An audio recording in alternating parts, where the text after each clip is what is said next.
Audiencia inicial ante el juez de control dentro del proceso penal oral. El imputado detenido en flagrancia o caso urgente será puesto a disposición del juez de control en área distinta a la destinada para el cumplimiento de la prisión preventiva o de sanciones privativas a la libertad. Se deberá informar al juez sobre la fecha, hora y lugar de la detención. Se le entregará copia de lo anterior al imputado, según el artículo 145 del Código Nacional de Procedimientos Penales.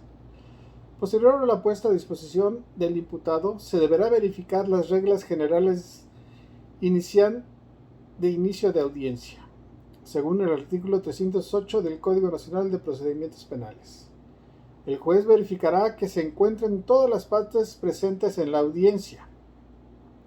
En caso de que el Ministerio Público no se encontrara presente en la audiencia, se decretará un receso y se le comunicará a su superior jerárquico para que lo haga comparecer o lo sustituya. Si el Ministerio Público o el sustituto no comparecen, el juez de control ordenará la liberación inmediata del imputado. En caso de que cualquiera de las demás partes no se encontrara presente, el juez ordenará un receso hasta que estén todos presentes en la audiencia. Cuando estén todas las partes presentes en la audiencia, el Ministerio Público y el defensor se identificarán y proporcionarán al juez de control forma y datos necesarios para llevar a cabo las notificaciones y citaciones.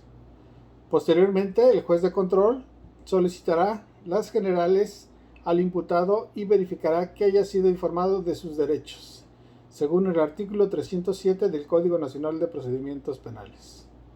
El juez deberá prevenir al imputado sobre las consecuencias de proporcionar un falso domicilio y sobre los avisos de cambio del mismo.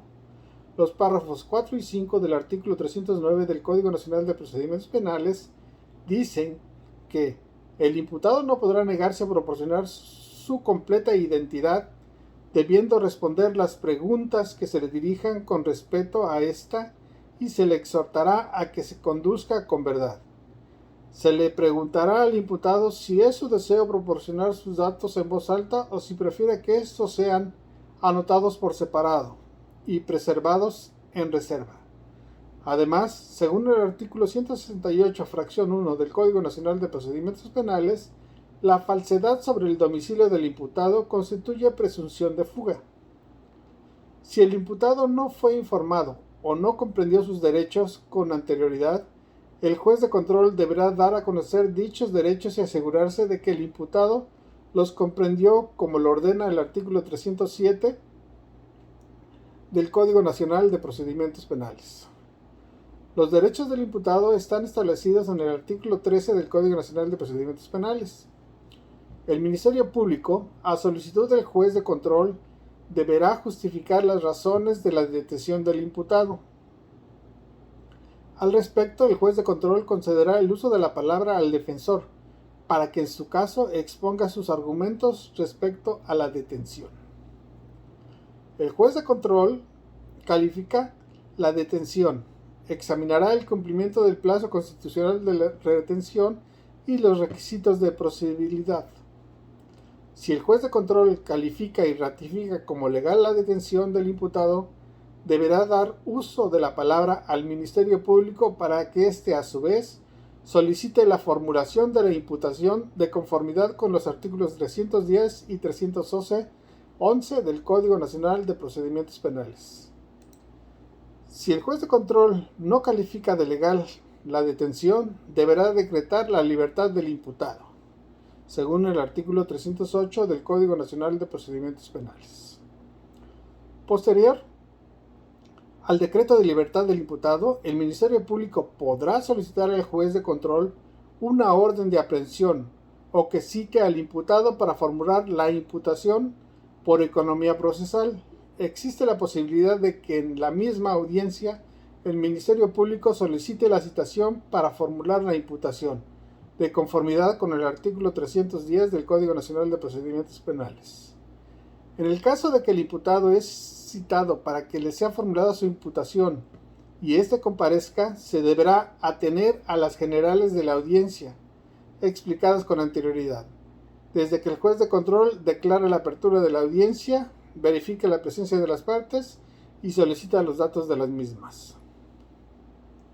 En el caso en el que el Ministerio Público haya solicitado al juez de control orden de aprehensión o que el imputado que fue citado para audiencia no compareció y por lo tanto se ordena su comparecencia por fuerza pública o aprehensión, el imputado será aprehendido o presentado ante el juez de control para que se le formulada la imputación, según el artículo 141 del Código Nacional de Procedimientos Penales.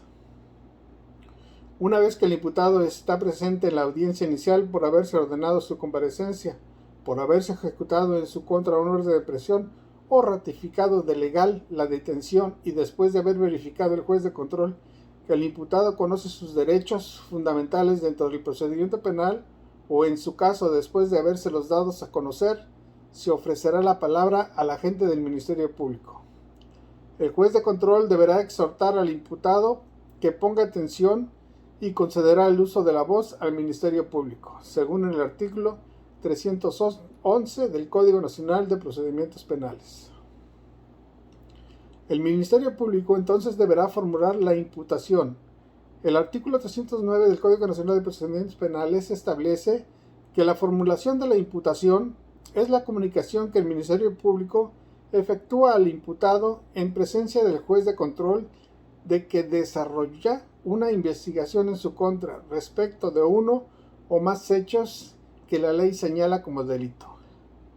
La formulación deberá contener, de acuerdo al artículo 311 del Código Nacional de Procedimientos Penales, el hecho que se le atribuye, la calificación jurídica preliminar, la fecha, lugar y modo de su comisión, la forma de intervención que haya tenido en el mismo, así como el nombre de su acusador, salvo que a consideración del juez de control sea necesario reservar su identidad en los supuestos autorizados por la Constitución y por la ley. Posterior a la formulación de la imputación, el juez de control deberá conceder el uso de la palabra al defensor para que éste pueda solicitar aclaraciones o precisiones al respecto. Esto según el artículo 311 del Código Nacional de Procedimientos Penales. Si la defensa pide que sea aclarada o precisados elementos de la imputación, el juez de control deberá valorar si dichas aclaraciones y precisiones son pertinentes. De ser así, ordenará al Ministerio Público que resuelva y aclare las solicitudes procedentes.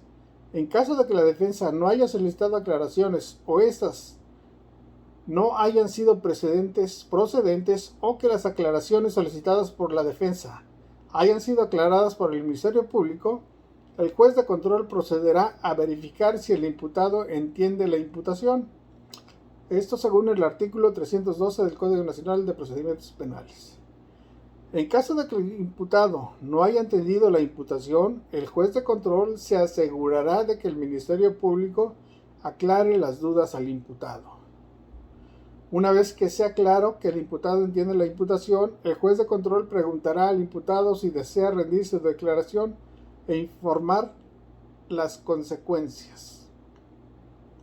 En caso de que el imputado exprese su deseo a declarar, el juez de control le hará saber sus derechos procesales sobre este acto y que la declaración puede ser usada en su contra. Posteriormente, el imputado procederá a declarar si así lo desea, según el artículo 312 del Código Nacional de Procedimientos Penales. Después de que el imputado haya rendido su declaración o haya expresado su deseo a no declarar, el juez de control cuestionará al imputado si desea que se resuelva sobre su vinculación al proceso en ese momento. Esto según el artículo 313 del Código Nacional de Procedimientos Penales. En caso de que el imputado decida que se resuelva sobre su vinculación al proceso en otra audiencia, esta se celebrará en un plazo de 72 horas, a menos que solicite una ampliación. El juez de control deberá señalar fecha para la continuación de la audiencia inicial y citará a los intervinientes. Esto según el artículo 313 del Código Nacional de Procedimientos Penales. El Ministerio Público podrá solicitar la imposición de medidas cautelares justificando la necesidad de cautela, a lo cual el juez de control deberá conceder el uso de la palabra al defensor para que éste exponga su postura respecto a las medidas cautelares. Finalmente, el juez de control deberá resolver sobre las medidas cautelares que se le aplicarán al imputado. Esto según el artículo 315 del Código Nacional de Procedimientos Penales. En este punto la audiencia se suspende hasta la fecha en que el juez de control haya señalado para la continuación en la misma. En caso de que el imputado decida que se resuelva su vinculación a proceso sin ampliar el plazo a 72 o 144 horas, el juez de control le concederá el uso de la palabra al Ministerio Público, quien solicitará y motivará la vinculación del imputado a proceso. Al respecto, el artículo 313 del Código Nacional de Procedimientos Penales señala que el Ministerio Público deberá solicitar y motivar la vinculación del imputado a proceso, exponiendo en la misma audiencia los datos de prueba con los que considere que se establece un hecho que la ley señala como delito y la probabilidad de que el imputado cometió o participó en su comisión. Posteriormente, el defensor podrá exponer sus argumentos respecto a la vinculación a proceso. Consecuentemente, se abrirá la réplica y contrarréplica por parte del Ministerio Público y la defensa respectivamente. Después, el juez de control deberá resolver sobre la vinculación a proceso del imputado. Esto según el artículo 313 del Código Nacional de Procedimientos Penales. En el caso en que el juez de control haya resuelto no vincular a proceso al imputado, emitirá un auto de no vinculación y dará por finalizada la audiencia, según el artículo 319 del Código Nacional de Procedimientos Penales. Si el juez de control vincula a proceso al imputado, deberá posteriormente abrir el debate sobre otras peticiones de las partes. Esto según el artículo 326 del Código Nacional de Procedimientos Penales. El Ministerio Público podrá entonces solicitar la imposición de medidas cautelares justificando la necesidad de cautela, a lo que el juez de control deberá conceder el uso de la palabra al defensor para que exponga su postura respecto a las medidas cautelares. Ambas partes podrán ofrecer medios de prueba para sustentar su posición. Posteriormente, el juez de control deberá resolver sobre las medidas cautelares solicitadas y conceder el uso de la palabra al Ministerio Público para que exponga el tiempo que requiere para cerrar la investigación. El juez de control concederá el uso de la palabra al defensor para que exponga su postura respecto al cierre de la investigación. Esto según el artículo 321 del Código Nacional de Procedimientos Penales. Finalmente, el juez de control resolverá sobre el plazo de cierre de investigación y declarará cierre de la audiencia, dando hora, día y mes. Muchas gracias.